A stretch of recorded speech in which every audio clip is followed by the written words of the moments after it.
Shalom saudara yang dikasih dalam Tuhan, puji Tuhan. Dalam hari yang baru, dalam minggu yang baru ini kita bersyukur karena kita masih boleh dipercayakan untuk beribadah kepada Tuhan, untuk mendengarkan firman Tuhan, dan kita percaya iman timbul dari pendengaran akan firman Kristus. Karena itu biarlah setiap hari melalui program Bible and Coffee ini saya mengajak setiap umat Tuhan, ayo mulai hari bersama dengan firman Tuhan. Itu sebabnya firman Tuhan mengingatkan kepada setiap kita, carilah kerajaan Allah serta kebenarannya terlebih dahulu, maka semuanya akan ditambahkan kepadamu. Apa yang baik akan ditambahkan kepada kita. Fokus kita bukanlah kepada hal-hal lahiriah, hal dunia, karena itu akan mengikuti setiap kita. Tapi fokus kita adalah cari perkenanan Tuhan, cari firman Tuhan, lakukan kebenaran. Maka Tuhan yang memelihara hidup kita, Tuhan yang memberkati hidup kita, Tuhan yang menjaga hidup kita. Dan Alkitab jelas katakan, orang-orang yang takut akan Tuhan tidak akan kekurangan suatu apapun yang baik. Puji Tuhan. Saudara yang dikasih dalam Tuhan, melalui program Bible and Coffee ini, saya mengajak juga setiap umat Tuhan yang sudah diberkati melalui renungan singkat setiap hari dalam program ini. Ayo jadi berkat buat setiap teman-teman kita, keluarga, kerabat kita, melalui WhatsApp group, melalui WhatsApp pribadi, melalui sosial media kita masing-masing. Kita mau membagikan kembali renungan singkat ini sehingga bukan hanya kita yang menerima berkat Tuhan, bukan hanya kita yang dikuatkan, diteguhkan setiap hari, tapi ada juga orang-orang yang kita kasihi, orang-orang yang kita kenal, untuk mereka juga turut dikuatkan melalui renungan yang kita akan bagikan setiap harinya kepada mereka. Karena itu saudara dikasih dalam Tuhan, ayo jadi berkat. Kita berdoa, kita akan dengarkan firman Tuhan. Bapa, terima kasih buat hari yang baru, dalam minggu yang baru ini kami bersyukur karena anugerah Tuhan, karena kasih setia Tuhan yang menopang kami, memelihara kami, sehingga kami tidak kekurangan suatu apapun yang baik. Kami percaya hidup kami ada dalam tangan Tuhan yang kuat. Tuhanlah pembela kami, Tuhanlah gunung batu kami, Tuhanlah yang memelihara hari-hari hidup kami. Betul badai masih ada dalam hidup kami, betul pergumulan masih terjadi dan masih ada dalam kehidupan kami, tapi kami percaya tangan Tuhan yang kuat yang membela kami, tangan Tuhan yang kuat yang berperkara atas hidup kami, sehingga segala perkara dapat kami tanggung di dalam Yesus yang memberikan kekuatan kemenangan dalam hidup kami. Di dalam nama Tuhan Yesus Kristus kami berdoa. Haleluya. Amin, amin. Puji Tuhan. Saudara yang dikasih dalam Tuhan, hari ini ada satu kebenaran firman Tuhan saya mau sampaikan buat setiap kita tentang seorang wanita yang sudah 12 tahun memiliki penyakit pendarahan. Saudara yang dikasih dalam Tuhan, lihat dalam Markus 5 ayat 27 dan 28 ini. Alkitab bilang begini, dia, perempuan ini, sudah mendengar berita-berita tentang Yesus. Jadi sebelum langkah yang diambil, keputusan yang dibuat oleh perempuan pendarahan ini 12 tahun ini untuk mendekati Yesus, dia sudah terlebih dahulu mendengar tentang Yesus. Jadi saudara dikasih dalam Tuhan, ini yang saya bilang, pentingnya untuk kita menceritakan kebaikan Tuhan, kita memberitakan kasih setia Tuhan. Bahkan kalau zaman sekarang kita membagikan postingan-postingan yang memberkati, postingan-postingan firman Tuhan kita bagikan kembali. Untuk apa? Supaya banyak orang mendengar berita tentang Yesus. Termasuk orang-orang yang mungkin belum pernah mengenal Yesus. Tujuannya apa? Minimal mereka mendengar dulu berita tentang Yesus. Nah, perempuan pendarahan 12 tahun ini berani melangkah untuk mendekati dan akhirnya menjamah ujung jubah Yesus. Karena sebelumnya mendengar berita tentang Yesus. Perhatikan ayat ini saudara. Dia sudah mendengar berita tentang Yesus. Maka lihat dampaknya saudara. Di tengah-tengah orang banyak itu, ia mendekati Yesus dari belakang dan menjamah jubahnya. Saudara tahu, perempuan pendarahan, penyakit pendarahan itu dianggap najis pada saat itu dan tidak boleh dia mendekati orang-orang. Tapi dia punya keberanian. Kenapa? Karena dia punya satu kepercayaan. Dan kepercayaan itu lahir dari keberanian dia. Kepercayaan itu dia katakan di ayat 28 saudaraku.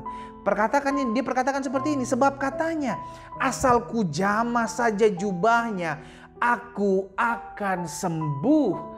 Itu perkataan dia. Karena selama 12 tahun dia sudah ke tabib, dia sudah berbagai macam cara dia sudah lakukan untuk kesembuhan pendarahannya. Tapi semuanya sia-sia, tidak mendapatkan kesembuhan. Justru keadaannya Alkitab bilang semakin parah. Tapi ketika dia mendengar kabar tentang Yesus, dia mendengar berita tentang Yesus, Maka di tengah-tengah orang banyak dia memberanikan diri untuk mendekat dan menjamah ujung jubah Yesus, saudaraku. Iya kan, dia tahu nih Yesus bukan orang sembarangan. Jangankan ketemu Yesus, dia mungkin ketemu orang aja dia harus jauh-jauh. Kenapa? Karena dia najis. Dia mengeluarkan pendarahan 12 tahun. Saudara bisa bayangkan, 12 tahun pendarahan. Tetapi dia berani melangkah. Dan saya percaya keberanian ini lahir dari kepercayaan dia. Jadi saya simpulkan, kita akan mengalami keberanian. Kita akan mengalami terobosan, sesuatu yang belum pernah kita buat. Kita berani lakukan karena sebelumnya kita percaya kepada siapa kita percaya. Kita tahu bahwa Yesus sanggup. Kita tahu bahwa Yesus bisa menyembuhkan saya. Kita tahu bahwa Yesus tidak pernah meninggalkan saya. Kita tahu bahwa Yesus membuat mujizat. Maka kita berani melangkah. Amin. Ini yang dilakukan oleh perempuan pendarahan ini.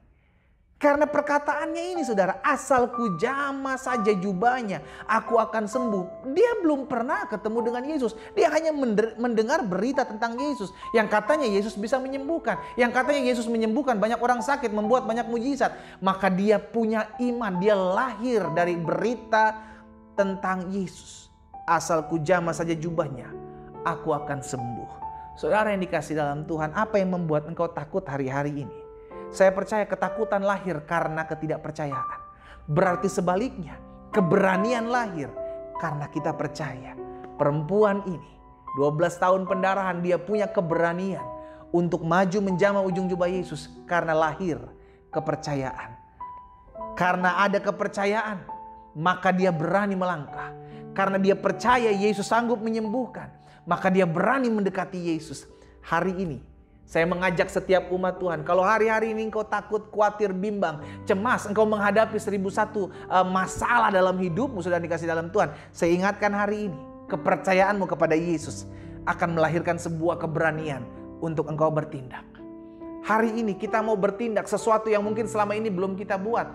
Kita belum berani mengampuni orang yang bersalah kepada kita. Tapi hari ini kita percaya di balik pengampunan ada pemulihan.